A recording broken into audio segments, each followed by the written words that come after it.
Саламатсыздарбы, көрүүчүлөр? Мен азыр Жоомарт Бөкөнбаев менен Калык Акиеванын көчөлөрүнүн кесилишинде турам. Кыргызыбыздын улуу Залкар акыныбыздын Алыкул Осмоновдун үйүнө сапар алып баратам. Каналыман алыстабай туруңуз. Мынакей туугандар, акындын үйүнүн жанына да келип калдык. Азыр буюртса үйүнө баш багып, сиздер менен чогуу көрөбүз. Мынакей туугандар, улуу акыныбыз Залкар Алыкул Осмоновдун дагы жашап өткөн үйүнө, үй музейине азыр айланып келип калдык.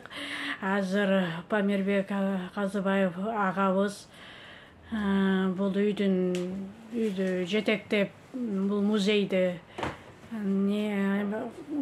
карап турат экен. Ушул агабыздан азыр бир акыныбыз жөнүндө маек маалымат алып уксак, туугандар.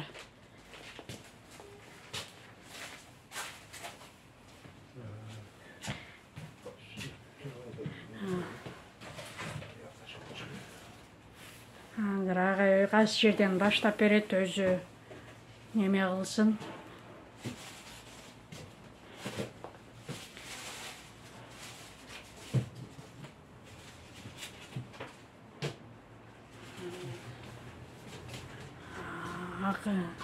Сүрөттү. Биринчи биякта өзүң билсе көрүп, тартып албайсың. Сиз менен кошо эметип тартайын да. Анын аяк жагында мен сүйлөп берип койсом деген да.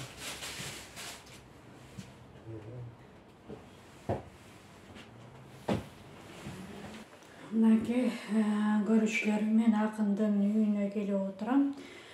Алыкул Осмоновдун жазган ырынан бир ырын окуп берейин. Жибек кийген эрке кыз дейт.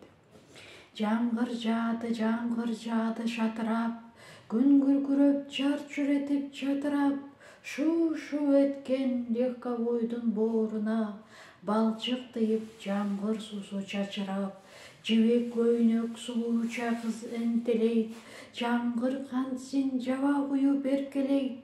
Ай булгады, ай бузулду көйнөгүм, жайдын жааны жаабай койсо эмне дейт. Тоо алдында колхозчу ата кубанат, жай булутту үстү-үстүнө куралат. Дан көбөйүп эрке кызым кулпуруп, жибек көйнөк кийсе экен деп суранат. Үчүн деп туруп, уже ысык көлдүк Эсенкул деген аксакал, өзү 40 жыл чабан болгон экен, бирок жанагы райондук чыгармачылык эме ансамбльге катышып жүргөн таланттуу киши болгон да. Ошол кишинин жасап берген комузу. Алыкулдун жанагы комуз деген ыры үчүнчү. Комуз.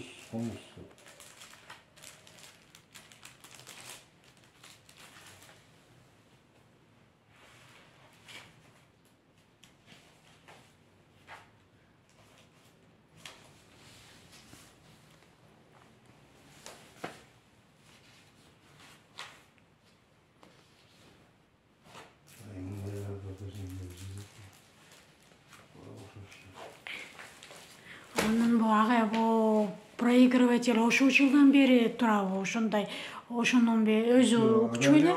Бу проигрыватель же эмне деп коет муну? Радиода. Радиола. Ал деген эми баягы ошол убактагы буюмдар деп коюлган. Себеби дегенде айтып атпаймынбы, мен биринчи келгенде бу жерде Алыкулга эчтеке жок болчу. Болгон үй Алыкулдук болгон да. Анан мэрия биякты бошоттуруп, берде турган киши үй сатып берип, анан биз келдик, биз кожоюн болдук. Ошо 2002 жылдан баштап ачылды. Мына быйыл 20 жыл болуп калды, бурсачы. Анан кийин бул жер жасадык. 9-жылы Чолпон атага дагы аяктагы тиги балдар санаторияга караган үй бар экен, Алыкул жашаган. Аны дагы ошол тиги ден соолук министрлиги менен сүйлөшүп, өкмөт менен сүйлөшүп, Чолпон ата мэрия менен сүйлөшүп, анан кийин ал жерге дагы үй ачылган, музей бар. Ал жерде Бакыт Асанбаев деген биздин координатор иштейт, ушул Ысык көл боюнча. Анан эми дагы бир ишибиз болуп атат. Бул Токмоктогу жана Алыкул чоңойгон балдар үйү бар да, номер 2 балдар үйү. Ошого дагы музей кылалы деп азыр аракет кылып атабыз. Бирок анын тиги шаардык менчиктен чыгарып, биздин коомго бергенге булар документальный бирдемеси бүтпөй атат да. Аны мен таң калып атам. Себеби Чолпон Атадагы маселе 3 айда бүткөн. Биз арыз жазып барып тегимитип өкмөттүк аппараттан президенттиги менен 3 айда чечим чыгып, биздин коомдук бирикмеге берген. Мына ошон иш болуп калды. Ал Токмокто 3 жыл болуп кетти. Эми болду ортодо жана ковид деген тиги болсу, ошон. А бирок азыркы чейин чечилбейт да. Эгерде маселе чечилген, биз эмгиче балким ошо музейди бүтүрүп коймокпуз, же жарымдап калмак. Себеби деген ал үй мурдагы падыша болгондо бир татар байдын үйү экен, жыгачтан салынган. Анан кийин баягы Советтер Союзу келгенде жетим балдар деп атайын үй кылып коюптур. Анан ошон жүрүп кийин анан барсак баягы өзү 2 кабатта, 2 кабаттын 2-чи кабаты бүт жок болуп кетти. Себеби жыгачтан карагайдан салынган экен, анан өрттөнүп кеткен да. Ошо менен турат, жаны бир оңдобойт, же эмне кылбайт. Ошо анан ошо маселе чечилбейт. Ошо. Эгерде чечилсе, биз анда ошо Алыкулдун дагы жакшынакай музейин эмгиче түзүп коет элек. Бирок биз эме кылып атабыз эми, материалдарды чогултуп атабыз да. Материалдарды топтоп атабыз. Ошол чыккан атактуу кишилердин баары, мына Абдырасул Токтомушев кошо окуган.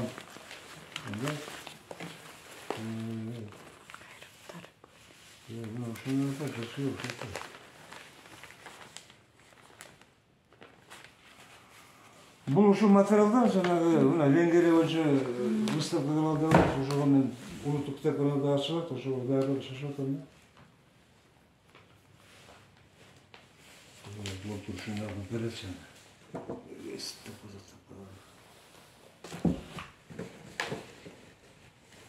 Ошондой эргин. Материал көп болду. Анан бул эмблема менен мына мен тартып коем, мен түшүп коем мына Алыкулдун жанында түшүп коелу. Анакей. Мынакей Борбору деп аталат экен, Алыкулдун музей үйү деп дагы Борбору деп да аталат экен. Бул Борбордун жетекчиси Памирбек Казыбаев агабыз экен. Ушул Борбор Алыкул Осмоновдун Борбор үйүн ушул эме жетектейт экен. Чолпон Атадагы музейди, Токмоктогу музейди уюштуруучунун демилгечиси деп коет. Мынакей көрүп алыңыз.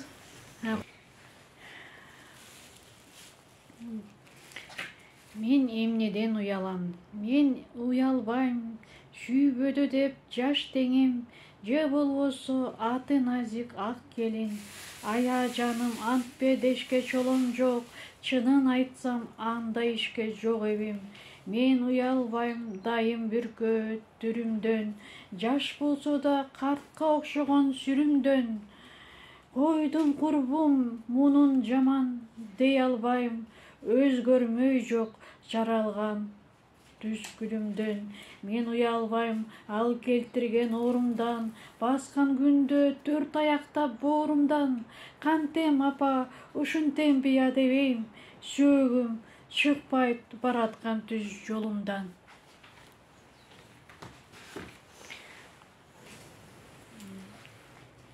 Эми бул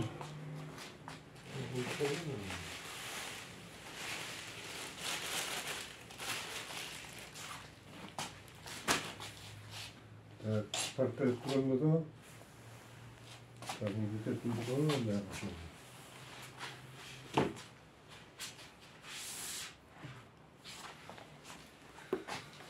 эми бул божи Алыкулдун баягы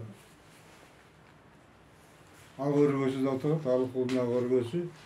Бунун максаты мына өзүңөр көргөндөй Алыкулдун үй музейиндеги аянт кичинекей болгондуктан момундай кошумча экспонаттарды койгонго орун жок да, ошон үчүн мисалы бердим. Тематика ар кандай. Мына мисалы бул жерде Мажарстандын патриот акыны ошо Алыкулга окшогон Тагдырлаш Шандро Петефи деген улуу инсандын портрети турат.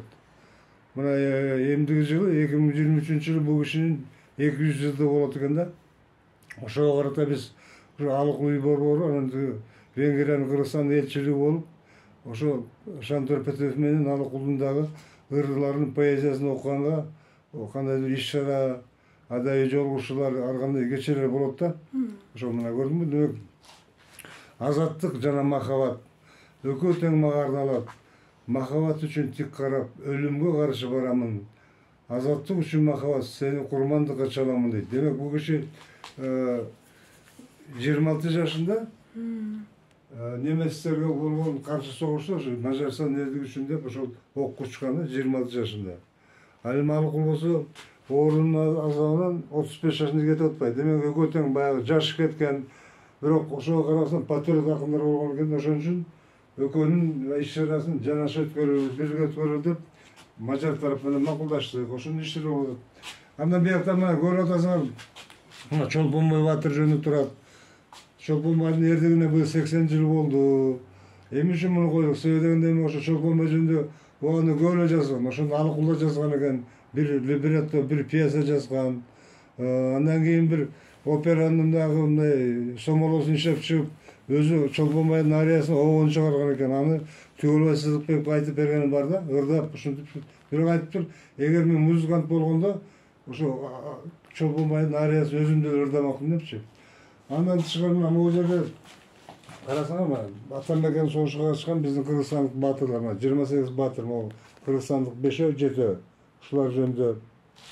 Демек бул боз үйдүн максаты ошо кошумча иш-чараларды өткөргөнгө көмөктөшөт да. Алыкулдун чыгармалары боюнча, кыргыз элинин тарыхы боюнча, адабияттагы жаңылык, мына мисалы берди, мына Чыңгыз Айтматов боюнча азыр көрдүңүзбү, көптөгөн материалдар турат. Бул жакта мына Алыкул менен кошуна турган Алыкулдун скульптурасын жасап кеткен Ласло Месарош деген Мажарстандын атактуу скульптору. Бул киши да 38-жылы бул жактан репрессияланып атылып кеткен. Кыскача ушундай ар түрдүү көп багыттар мына биякта жалпы баягы тарыхка, маданиятка, искусство тиешеси мынакей Осмонкул Аксакал, Ленин атабыз, Манас Атанын күмбөзү, Токтогул атабыз, Сүймөн Кулчак Морун байкелер турат, башкалар турат. Татуу Турсунбаева, Алыкул Осмонов, Чыңгыз Айтматов, Саякбек Аксакал дагы мына толтура. Ушундай инсандардын баягы тийиштүү даталарга карата иш-чаралары коюлат. Андан тышкары жалпы эле келгендерге, көргөндөргө кызыктуу да. Өткөндө мына Венгриядан Михай деген бир жигит келип кетти, ошо Шандор Петевдин көрөрман экен. Айтты, мен өзүм Венгрияда көрбөгөндөрдү ушул жерден көрдүм депчи. Мына мисалы мына Манас деп турбайбы, ошо Манастын мажарча чыккандары, мажарча, венгерче чыккан, 79-жылы чыккан. Андан кийин мына жакында эле которулуп чыгып атат Георг Алмаши деген. Бул киши 16-жылы келип Кыргызстандан Манас жазып кеткен экен. Мына эми жакында мына декабрдын 2-синде 8-inde бул Алыкул китепканасында Венгриянын элчилигинде атайын бет ачары болот ошо китептер. Баягы Азиянын жүрөгүнөн жазылган каттар дегенчи. Анан мына бу жакта карасаңыз, мына могу жерде болсо биздин Темир Кулматалиев баш болгон акын жазуучулар, Карел Абдыкулов деген кинорежиссер, Болот Шамши, Болот Бешенов актер. Мунун баары тең үчүн, себеби ошо Мажарстанга тиешелүү материалдарга, кинолорго, поэзияга, адабиятка катышкан. Мына мисалы могу жерде Атамбекен согушта ошо Будапештте Венгрияда согушуп жүрүп, тетиги баланы ажалдан сактап калган кыргыздын бир атчан жоокери жөнүндө жазылат. Тиякта мына Үркүн боюнча тартылган сүрөттөр, мына Үркүн. Муну тарткан ошо мажар сүрөтчүлөрү. Мына ошол жана. Демек мындай байланыштар жөнүндө, эл аралык мамиле жөнүндө ошо жанагы Чолпон Атадагы музейдин кызматкери Бакыт Асанбаевдин уюштуруусу менен ошол жердеги жаш балдардын көркөм окуу сүрөт бөлмөсү бар да, художниктарчы. Ошондо окуган балдар 7-9 класстын балдары. Ошол Алыкулдун чыгармалары боюнча сүрөттөр да. Бул 40ка жакын сүрөт көп бар. Анан тиги шаардагы Алыкул Осмоновдо номер 9 китепканада бар болчу. Көргөзмө толугу менен ошол. Бул болсо ар кайсы жылдарда жанагы Алыкулга арналып чыккан материалдар да. Мынакей ошол. Мына турган жигит мына ушул биздин техника жагынан, транспорт жагынан камсыз кылат да. Ошо биз кайда барсак ошол жака барып өзүнүн транспортун. Бу да Алыкулдун баягы демөрчүсү деп коебуз мынакей. Чоң ала 2002-жылы ошо биринчи тиги музейди уюштура баштаганда ошо бүт кыдырганбыз. Көлдү кыдырдык, Чолпон атаны кыдырдык, Чоң алайды кыдырдык да. Ошо Гамилбек Байдалиев деген жигитибиз айдоочу транспорт жагын тейлейт да. Ошол бизге такай жардам берип турат.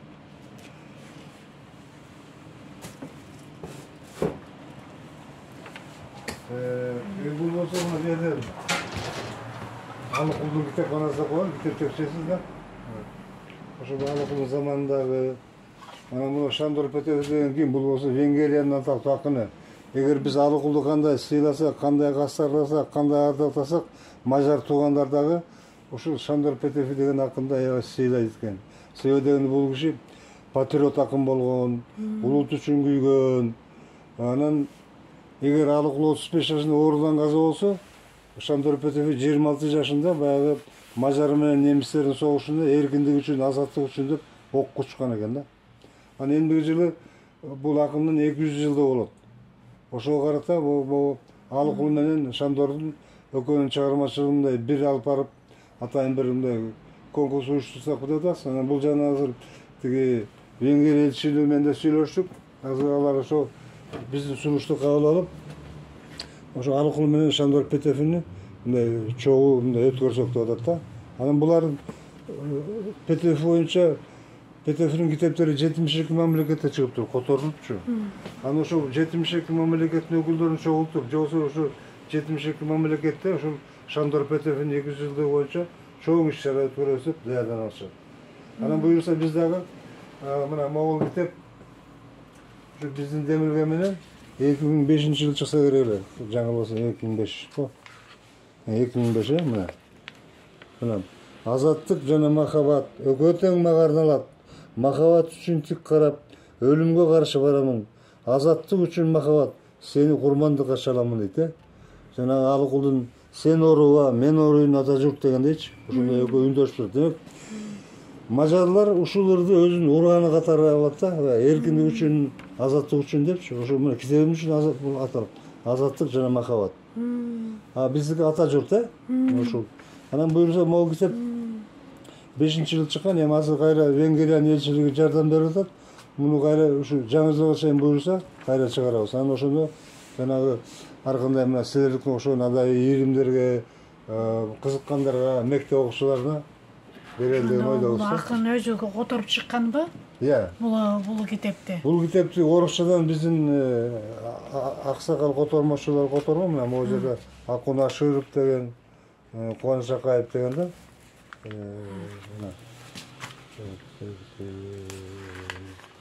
Мына Акаев Кубаныч деген аксакал.